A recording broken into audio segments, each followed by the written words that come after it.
Salut, bon alors on va faire une petite vidéo sur la préparation d'un rabot quand on le reçoit, parce que j'avais promis que je le ferais et du coup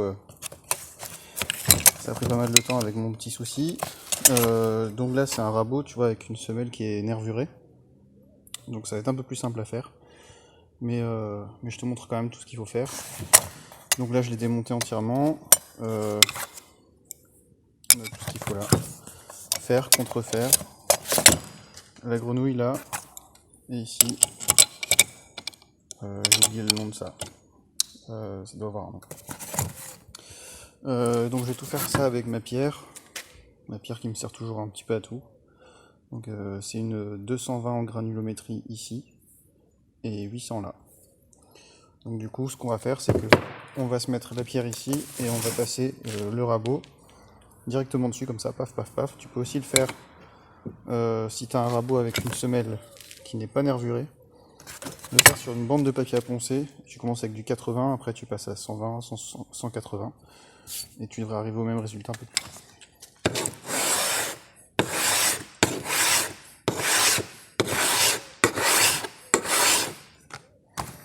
Donc le but de faire ça, ça va être de rééquilibrer toute la partie de la semelle du rabot, et en même temps ça te donne le geste.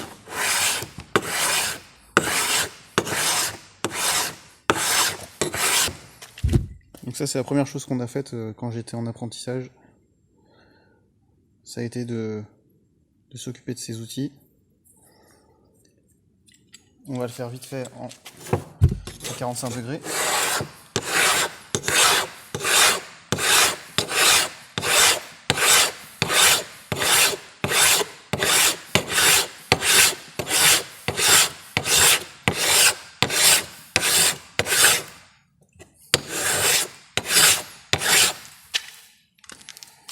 Là, du coup on voit tout de suite les nervures. Donc on voit où ça prend pas.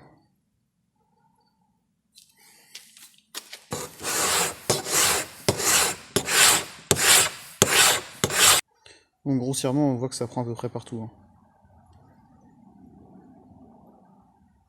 En gros les endroits où tu vois que c'est pas nervuré à 45 degrés, c'est les endroits où il faudrait insister. Genre par ici, par là, ici. Et d'autres techniques que tu peux faire aussi, c'est ça.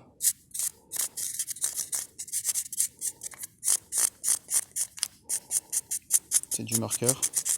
Et en passant sur la pierre, tu vas voir les endroits où ça prend pas.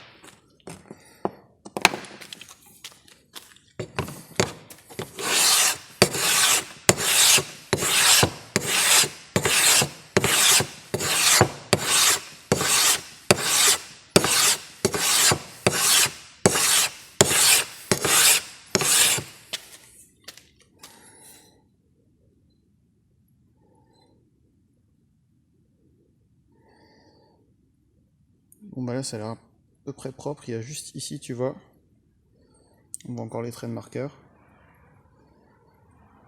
Et un petit peu là. Du coup on va insister encore un peu.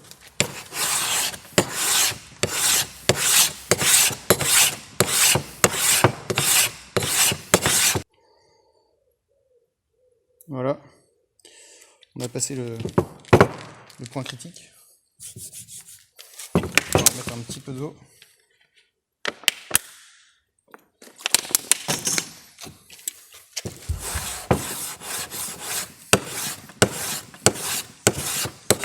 Et là du coup on est à 800 de granulométrie. Je fais des passages au droit.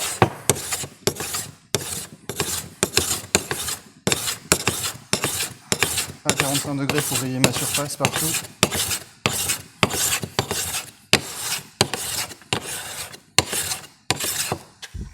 Le but de ça c'est de rayer ma surface. Et après quand je repasse au droit, le but c'est de plus avoir de traits droits du tout. Là tu vois on a des traits droits ici qui correspondent à l'ancienne granulométrie je veux dire. Donc d'abord je fais à 45 partout pour enlever tous les traits du grain 220 au droit.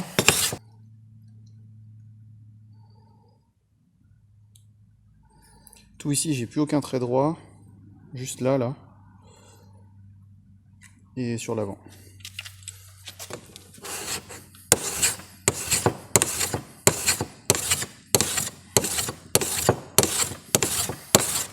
Du coup, je refais un passage à 45.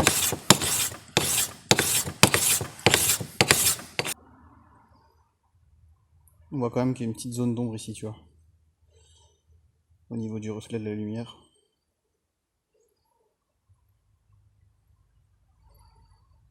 Et une petite là aussi. Le reflet de la lumière, il est assez intéressant parce que du coup, on voit très vite les défauts. Tu vois, on voit qu'ici, c'est pas passé. Ici. Et là. Donc tu auras toujours des zones où ce sera pas bien fait.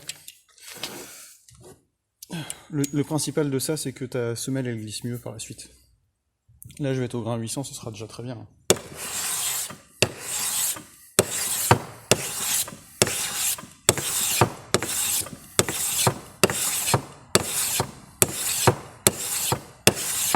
Donc là, comme c'est nervuré, tu vois, ça va quand même vachement plus vite. T'as vu là, au niveau de la lumière, on se retrouve beaucoup mieux que tout à l'heure. On a encore quelques traits ici à 45 degrés. Mais toute la semelle ici, elle est propre. Il y a juste le nez là qu'il faut reprendre un petit peu.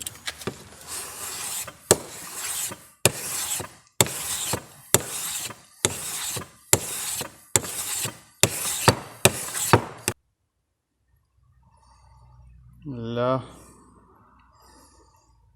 Donc si c'est pas nervuré, faut dire que tu passes 3 fois ou 4 fois plus de temps. Donc là on est bon, tu vois. Il y a une petite chose à vérifier. Parce que les joues du rabot, elles peuvent être amenées à t'aider à faire des passages d'équerre. En posant les joues sur la table comme ça. Et du coup tu viens recaler en fait tes pièces. Donc du coup on va passer ça au 220 aussi. On va pas le faire au 800, ça sert à rien.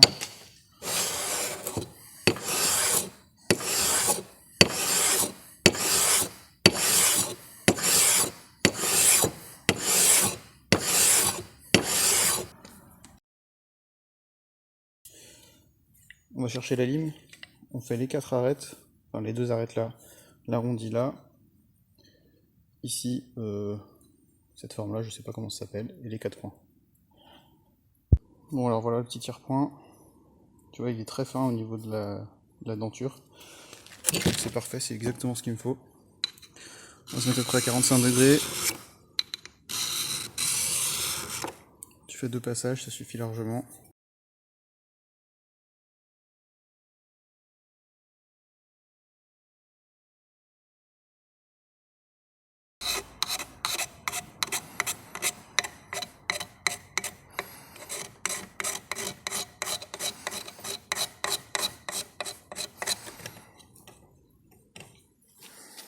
Voilà, le but c'est que ce soit plus coupant. Et là du coup on va s'occuper des coins.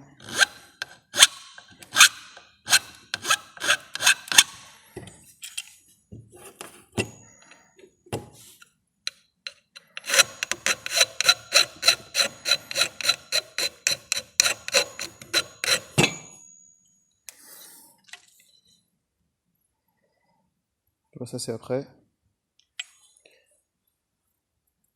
Et ça c'est avant. Donc tu vois, il est carrément net là. Donc là il pique encore un petit peu, même si c'est pas énorme.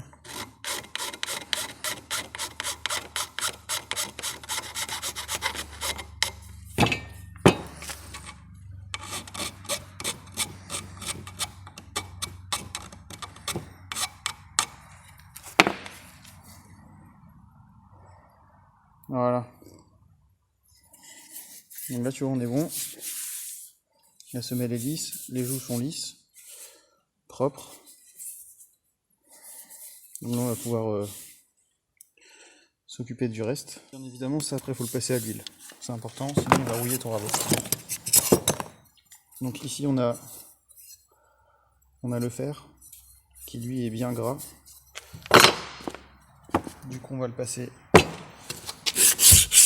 au grain de 120.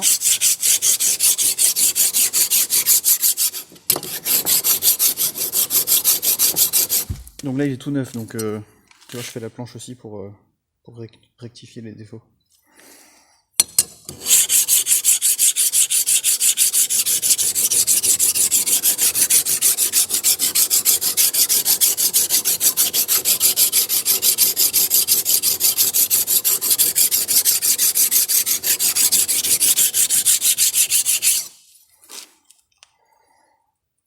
Donc là tu vois qu'il y a des sacrés coups dedans. Donc je le fais à 45 degrés, le but c'est de rayer toute la surface, pareil.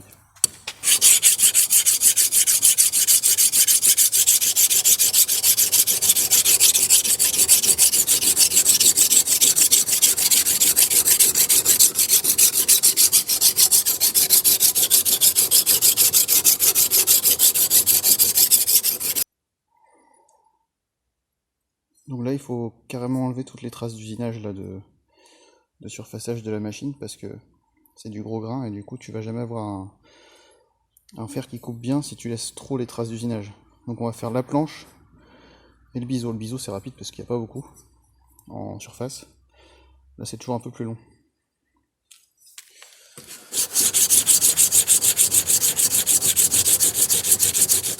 Là, on commence à avoir clairement certains endroits comme ici là qui sont bons. Ici pareil. Et là on voit encore pas mal les traits. Donc ça prend du temps. C'est important de le faire la première fois. Sinon tu n'auras jamais un outil qui coupe bien avec l'affûtage qui dure.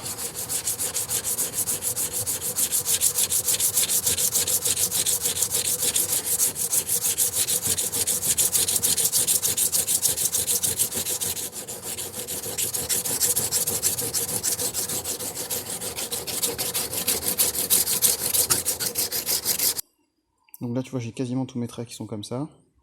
Tac tac tac tac tac. Il y en a quelques-uns qui sont croisés dans l'autre sens mais c'est pas bien grave. Donc là je vais pouvoir passer à la pierre de 800 et faire la même. Du coup je suis dans le sens à 90 degrés de ce que j'ai fait tout à l'heure. Et là il n'y a pas besoin de reprendre toute la partie de la planche parce que ça enlève pas beaucoup de matière. Et là, résultat,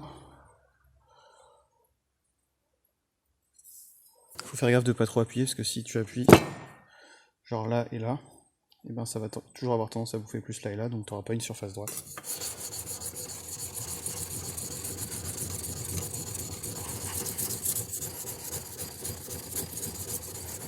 Là je vais dans le sens du fer. Tout simplement parce que du coup les aspérités en bout elles seront moins grosses. C'est comme si tu prends un tube, tu le coupes à 90 degrés de son axe, tu vas avoir le diamètre du tube. Mais si tu le coupes à 45 degrés, tu vois, tu vas avoir un ovale en vue par bout. Donc du coup ton ovale il aura une plus grande surface que la coupe par bout à 90 degrés. Donc là le but c'est ça, c'est d'avoir les grains en fait qui font des canaux dans mon fer.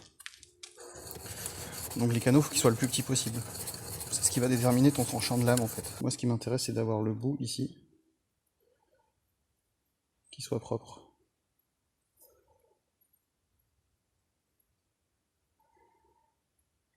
On voit qu'ici il y a un petit reste.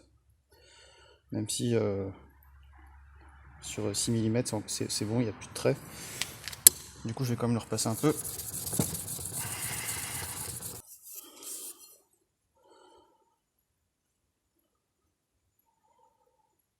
Là ça me plaît bien, ça va. Ensuite on va faire le biseau. Donc on passe sur du 220. On trouve l'angle comme ça.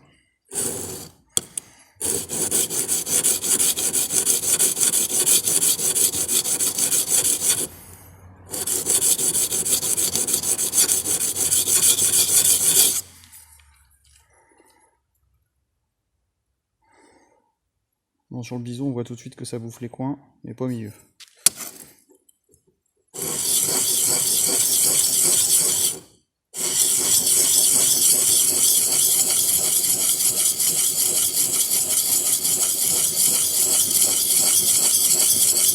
Donc là clairement tu vois mon doigt il se fait bouffer à chaque fois. Il me sert en fait à palper et à sentir.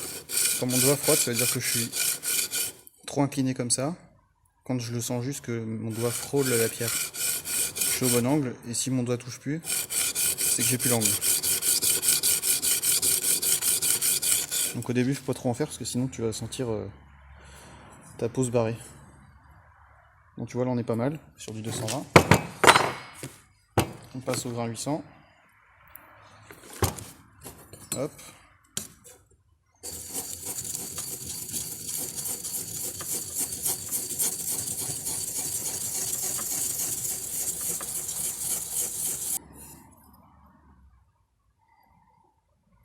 Là on est bon.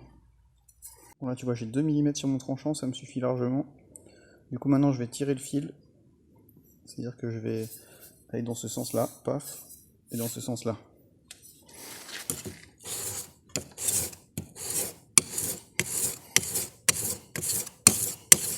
Je fais 10 passes de chaque côté.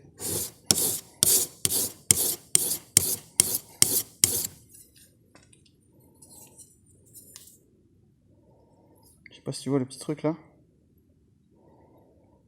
Ça c'est le morphile qui s'est décroché. Tu vois là ou pas?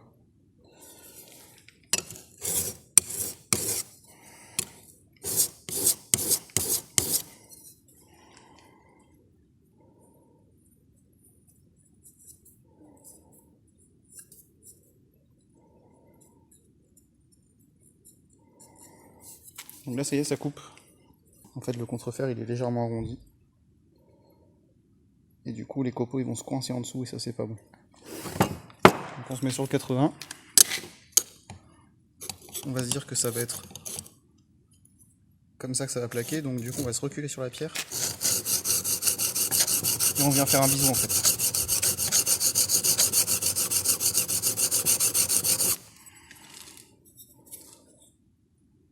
Tu vois, le but c'est de bouffer le talon, et ici on voit qu'il y a encore un petit plat. L'autre solution, c'est aussi d'utiliser le tire-point.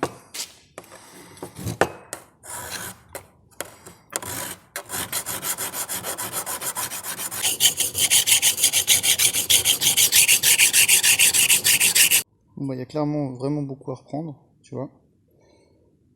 Mais on s'en sort comme ça. Là le but c'est que les copeaux ils rentrent pas en dessous. Donc là on va être bon. Alors pour le montage, tu vois, moi je laisse ici 3 mm.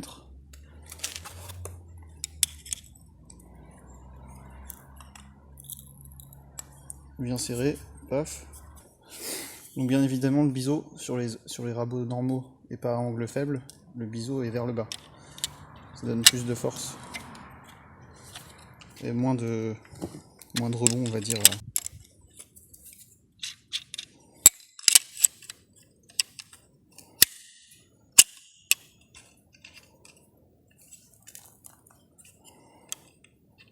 Après il faut régler ici avec cette petite poignée là.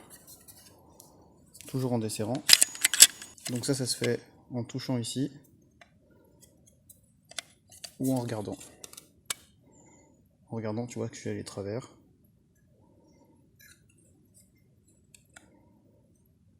Du coup, tu viens redresser à l'œil. Pour régler, tu exerces une pression là et tu remontes le fer doucement. Et quand tu te penses bon ici,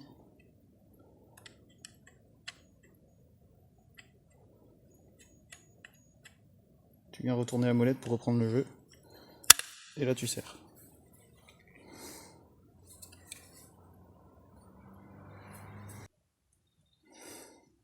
Donc soit tu le fais au toucher, soit tu le fais en bordoyant, c'est-à-dire que tu regardes comme ça. Et tu vois quand le fer il dépasse ou pas. Là ça va être compliqué de te le montrer, mais il faut regarder en pleine lumière.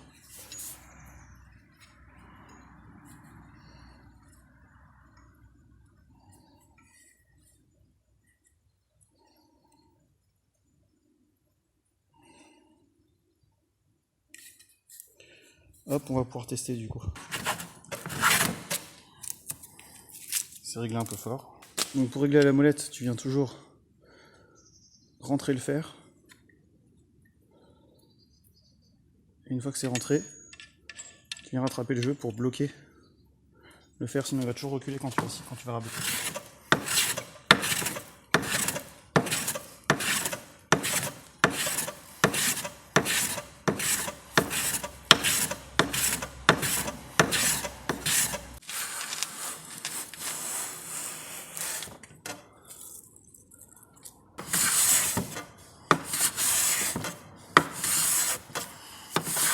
Là on est sur une belle surface rabotée, tu vois, c'est brillant au soleil.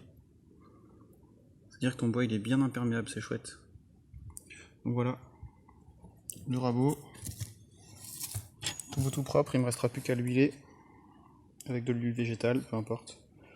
Mais de l'huile naturelle en tout cas. Bon bah à plus, salut!